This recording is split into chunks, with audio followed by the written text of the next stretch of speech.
estudado agora no pós-doutorado em ciência política sobre democracia partidária.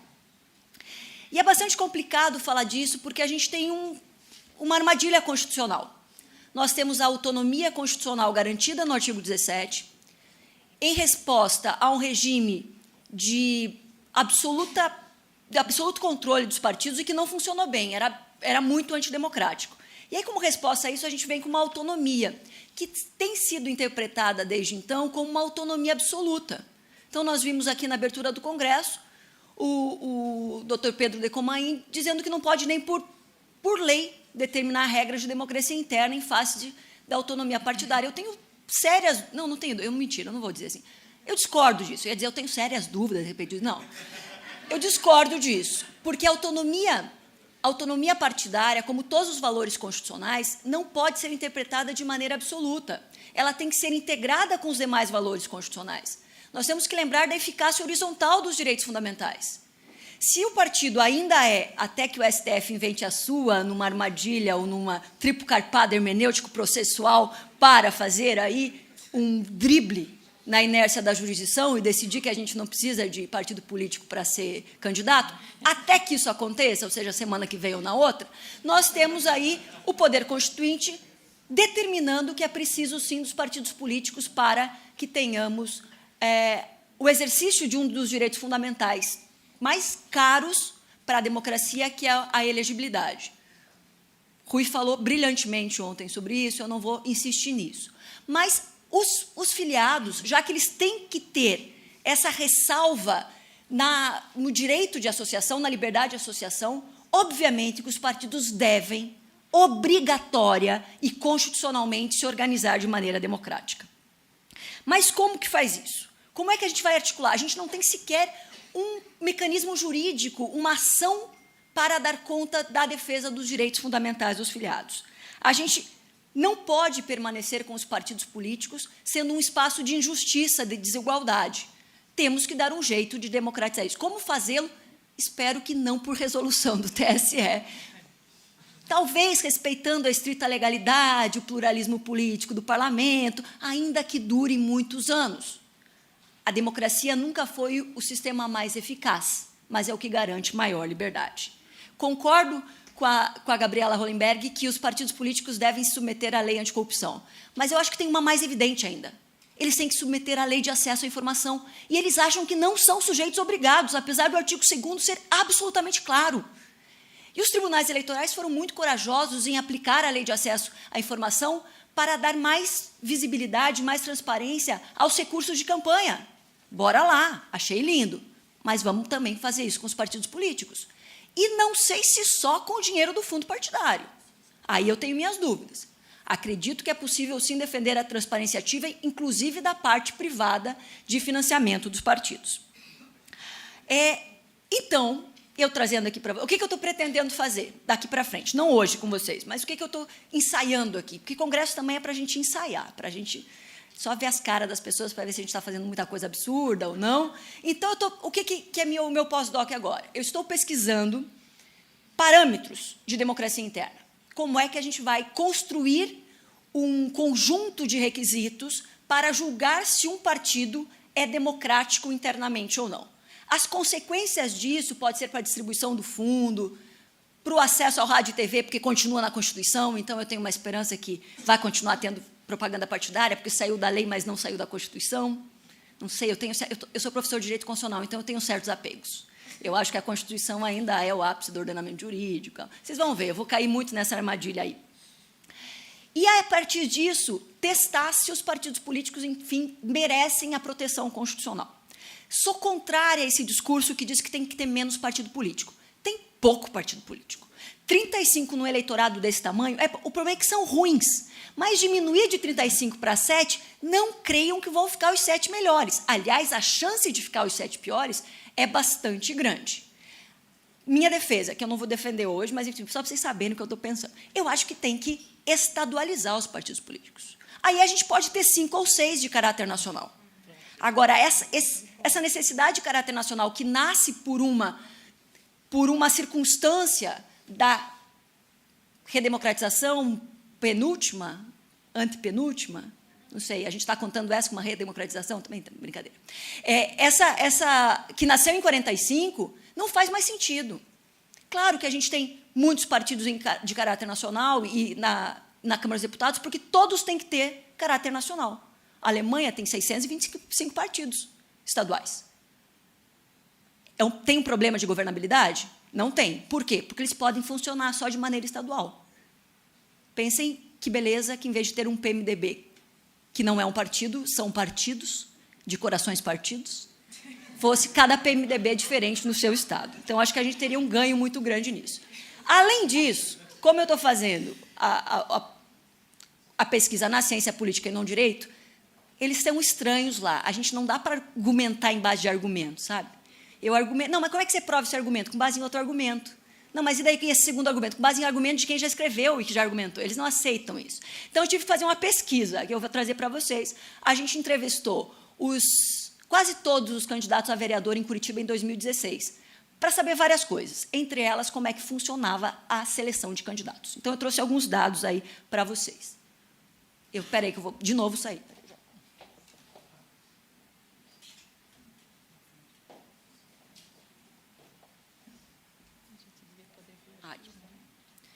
Então, qual que é a primeira questão? Eu estou começando a estudar como é que os países e os pesquisadores se debruçam sobre a questão da democracia interna, como é que a gente poderia medir. Então, eu estou tomando como premissa, que eu não vou discutir, que os partidos políticos são constitucionalmente obrigados a serem democráticos. Então, é uma premissa que, para mim, é dada. Vocês podem até achar que, não, isso não pode acontecer, porque não podem obrigar as associações a serem democráticas. Parece que o STF já andou dando umas decisões nesse sentido, que tem que ser democrática mesmo. Pelo menos, até hoje, o STF entende isso. Então, se eles têm que ser democráticos, como é que a gente vai medir? E aí eu peguei dois conjuntos de pesquisa, dois grupos de pesquisa. Um que fala que a gente vai medir a democracia por meio de como se constroem as decisões políticas internas, principalmente a elaboração do programa partidário, a seleção de candidatos e a organização interna. Como é que se dá a eleição dos diretores, dos dirigentes, da classe dirigente partidária? Volto a dizer, eu acho que a gente tem que regular isso, não por resolução. O ministro Henrique já chegou? Senão eu boto um cartaz para ele, assim, não por resolução, porque ele gostava muito de tentar resolver o problema por resolução. Então, pensar em como que a gente mede essa democracia interna por meio desses instrumentos. E aí eles vão dividir em uma dimensão assembleística, que é de discussão deliberativa, em pequenos grupos ou em grandes grupos, e uma dimensão plebiscitária, em que se toma a decisão, mas se questiona o grupo de filiados para verificar se eles estão de fato de acordo com aquela decisão. Uma outra questão, uma outra forma de entender os partidos e o seu índice de democracia interna é vista a partir de 5 pontos. Primeiro, participação política. Como se elegem os dirigentes e como se selecionam os candidatos. Como se elabora o programa do partido. E o que eu achei bem interessante, como é que se elabora o programa de governo. O que o candidato, a majoritária, o executivo do partido político vai defender. Ou seja, segundo Rabai Shapira, é preciso deliberar democraticamente a respeito disso. Não pode ser decidido numa sala com a dirigência partidária. Vai falar da competição, ou seja, a existência de prévias, é lindo aqui, porque todo mundo fala, a lista fechada é a solução. Embora ontem eles não entraram muito nessa vibe. Tá, mas lista fechada como? Com prévias abertas, simultâneas, obrigatórias, como na Argentina? A gente está disposto a fazer mais uma eleição? Que é isso, a formação das listas é mais uma eleição. Nós que temos medo da eleição, não pode fazer nada, eu não posso dizer em quem eu vou votar no dia da eleição, porque é boca de urna, vão me prender, eu não posso ter um cartaz na minha casa dizendo em quem eu vou votar, porque agora está proibido. O eleitor está sendo cada vez mais coibido. A liberdade de expressão do candidato já não existe. Né? Tem que votem em mim, mais ou menos por telepatia. Agora, nem o eleitor pode fazer isso. A gente está disposto a iniciar isso antes, fazendo uma discussão da formação das listas? Então, parece que não dá para comprar pela metade a lista fechada. Se vier lista fechada, vai ter que ser com uma eleição antecipando a formação da lista. Essa competição tem que se dar de maneira democrática. É preciso para eles também haver representação dentro dos partidos. E aqui a gente se liga às falas posteriores. É preciso que as minorias se vejam representadas dentro dos partidos. Não pode ter só homem branco falando. É preciso que haja espaço para jovens, para mulheres, para negros, para a minoria LGBT. Senão, os partidos políticos continuarão sendo grandes associações, grandes clubes de fidalgos decidindo o que é melhor para toda a população. É preciso ter responsiveness. Eu ia colocar responsividade, mas as duas palavras são muito ruins. É preciso que o partido político dê satisfações da sua atuação, que haja mecanismos de provocação do partido político para que, por meio de um controle social, ele tenha que responder. E também é preciso ter transparência. Uma nota de rodapé aqui. Eu escrevi um livro comentando a Lei de Acesso à Informação, achando que ia ser a revolução. Eu sou meio animada, assim. Então, eu falei, não, veio a Lei de Acesso à Informação, toda a nossa história de patrimonialismo, de apropriação dos cargos, tudo vai por água abaixo, porque chegou a lei, os lírios nascem da lei e agora vai. Só que, enquanto eu estava escrevendo, eu coloquei lá, eu fui comentar o artigo 2º e falei, pô, certeza, os partidos vão se encaixar aqui, mês que vem a gente tem a transparência ativa dos partidos. Durante eu estava escrevendo e nada dos partidos publicarem, eu escrevi para os, então, 38 partidos políticos, falando, gente, acontece o seguinte, foi promulgada uma lei aí que vocês que recebem dinheiro público são obrigados, então tem que publicar aí de onde vem o dinheiro, quem são os doadores, no que vocês gastam e tal. Não, não somos, não. Os 3 que me responderam. 35 me ignoraram solenemente. Responsível. 3 me responderam. Um dizendo que não recebia dinheiro público em montante relevante, então que ele achava que dava mais, custava mais para ele dar transparência do que deixar de receber o dinheiro. Outro dizendo que não era da minha conta. E um terceiro partido dizendo que era só eu procurar a Justiça Eleitoral porque os dados estavam lá. Se eu quisesse, eu que fosse procurar na Justiça Eleitoral, porque, segundo ele mesmo, o partido, ele só era obrigado a prestar informações à Justiça Eleitoral. Então, a gente tem um problema aí com os partidos políticos em relação à transparência. E agora eu vou trazer para vocês alguns dados sobre essa pesquisa que a gente vem realizando e que a gente não conseguiu ainda lidar com todos os dados. Imaginem, são 37 perguntas para 755 candidatos. Então, a gente está no começo aí do trabalho desses dados. Mas eu consegui descobrir, por meio de uma pergunta direta a todos os candidatos, é que, quando há um conflito entre os membros dos partidos ou entre a chapa, apenas 36% das vezes a resposta estava no estatuto. O estatuto... O pessoal está começando a aprender a fazer gráfico, não tira em sala, está aí, ó. O estatuto que respondia. Em outros casos, ou era a liderança do partido, com 27%, as partes resolviam, o advogado, um órgão superior, ou até 1% dos casos, uma organização externa ao partido, que resolvia a questão. Então, aí a gente tem um problema de funcionamento interno dos partidos. Nem estou falando da OAB ainda, gente, pode... Ainda, a gente foi perguntar como é que os candidatos foram selecionados. Perguntamos para eles mesmos. Ou seja, não pela leitura do estatuto, que é uma parte que a pesquisa também vai trazer, mas pela apreciação dos candidatos mesmo, de como eles chegaram a ser candidato. E aí nós tivemos algo que a gente já sabia, na verdade, mas foi chocante porque veio em números.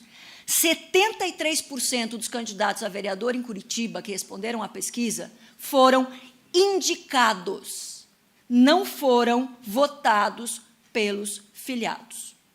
Nem pelos filiados, nem por delegados. Simplesmente indicados. Então, a gente tem um problema. Criaram aí, depois que inventaram a inconstitucionalidade das doações de empresas, inventaram também um fundo especial de campanha que vai ser dividido como? Como eles quiserem? Eu discordo. Não pode ser. Não pode ser por resolução também, tá, gente? Lei. Tem que estabelecer as regras para a distribuição. Não tem regras legais para a seleção de candidatos e os estatutos são ignorados solenemente. Sem falar que tem autorização para os dirigentes partidários colocarem os extras. Então, eles nunca selecionam até o topo, até o máximo de candidatos, porque eles podem entrar ali e, eventualmente, colocar quem interessa. Então, a gente tem um problema bastante sério. Agora, não, a gente sempre argumentou isso, escrevendo na área do direito. Agora, eu tenho um número que praticamente 3 em cada 4 candidatos não passam por nenhum processo democrático de escolha. Nós, de fato, temos que enfrentar isso. Em relação aos recursos para a campanha, nós vamos ver que a maioria dos... Isso aqui também tem um problema com o TSE que a gente vai ter que atualizar. A gente fez isso no momento de consolidação dos dados, e agora a planilha, os dados do TSE estão um pouco diferentes. Mas a gente tinha como número 59% dos candidatos sem nenhuma despesa. E aí é um problema, porque ou eles não fizeram campanha, ou o partido pagou tudo. Mas o partido pagou tudo, pagou para todo mundo? Eu defendo que se o partido recebe R$100 mil e tem 100 candidatos, é R$1.000 para cada candidato. Se ele tem 100 minutos no horário eleitoral gratuito, é 1 minuto para cada candidato. Não, porque, e eu vi isso, não, porque o partido tem que saber a sua estratégia. Não, porque ele não pode ter um espaço de desigualdade e de injustiça dentro do partido político. A Constituição não permite isso. Como é que faz? Vai ter que ter um cuidado para não ficar pior do que a encomenda. Mas aí a gente viu que também o apoio que o partido fornece é diferente para os candidatos. E que os recursos materiais, embora chegassem a 44% dos candidatos, a maioria deles não teve acesso, por exemplo, ao horário eleitoral gratuito, que num eleitorado grande como Curitiba faz a maior diferença.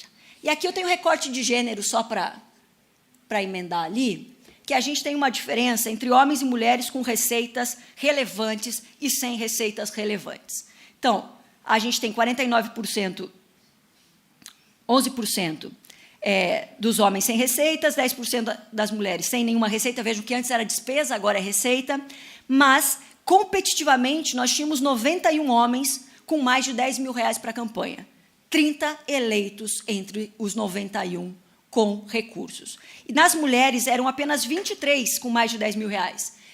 E Curitiba teve uma questão bem interessante, porque pela primeira vez, a gente superou a média nacional de representação. Nós temos 8 mulheres na Câmara dos Vereadores. Dessas 8 mulheres, portanto, é o mesmo 1/3 daqueles que tinham recursos relevantes. Se essas mulheres representam ou não a pauta feminina, é outro estudo que a gente está fazendo no Política por e para Mulheres. Né? Uma coisa de cada vez. Primeiro, eu preciso ter mulheres no parlamento para que as meninas saibam que, se elas quiserem ser parlamentares, elas podem. Depois, eu melhoro a representação das mulheres. Se a gente tem homens ruins no parlamento, a gente também tem que se dar o direito de ter mulheres ruins no parlamento. Né? Não pode ser só assim. Bem, o que eu queria dizer para vocês, e tentando recuperar o tempo que a gente passou, é que eu me sinto aqui mais ou menos como a violinista do Titanic. Sabe, o navio estava afundando, todo mundo ia morrer, mas estavam tocando violino. Porque a gente está aqui há 2 dias falando de sistema eleitoral, de financiamento de campanhas, democracia de partidos, sendo que o Estado brasileiro está sendo absolutamente arrebentado. As fissuras no Estado de Direito, que antes alcançavam negros, pobres e, em certa medida, mulheres, agora alcançam todo mundo. Rui tem falado disso, tem escrito sobre isso. Então, a gente tem uma fissura democrática, mas a gente continua tocando violino. Há quem diga que as instituições estão funcionando perfeitamente, normalmente. Talvez na bolha. Da onde eu vejo, tendo que dar aula de direito constitucional 2 manhãs por semana, eu não consigo dizer para a piazada que as instituições estão funcionando normalmente. E a gramática que tem sido aplicada é a mesma que foi utilizada no golpe de 37 e no golpe de 64. É a degradação moral da sociedade, é o perigo das forças comunistas, é a necessidade de salvadores da pátria. Estou terminando, não vai durar nem 10 minutos, eu estou terminando. A diferença é que a gente antes tinha um medo do messianismo do poder executivo e do populismo do poder legislativo. Pois agora eu digo para vocês, doutora, que o populismo veste togas. Nós temos hoje juízes que, alegadamente, de maneira clara, chapadamente, como dizia o antigo ministro, descumprem a Constituição, dizendo que estão fazendo justiça em vez de aplicar o direito. Alegam situações excepcionais que exigem medidas excepcionais e, em nome da justiça, dizem empurrar a história. É assim que nós estamos rasgando os direitos fundamentais, aplicando retroativamente restrições a direitos fundamentais com a ficha limpa e achando que isso vai salvar a pátria.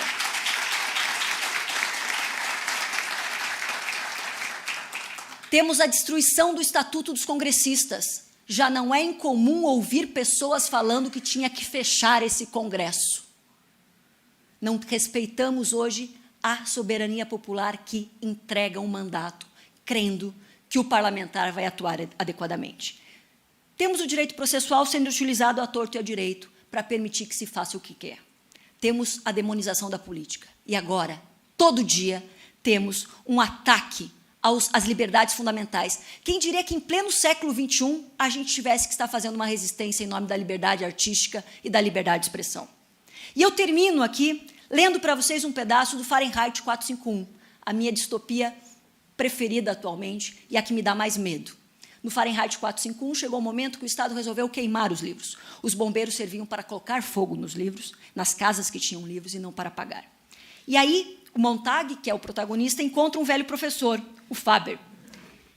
E o Faber diz o seguinte para o Montag: Senhor Montag, o senhor está olhando para um covarde. Eu vi para onde estavam indo as coisas há muito tempo. Não disse nada.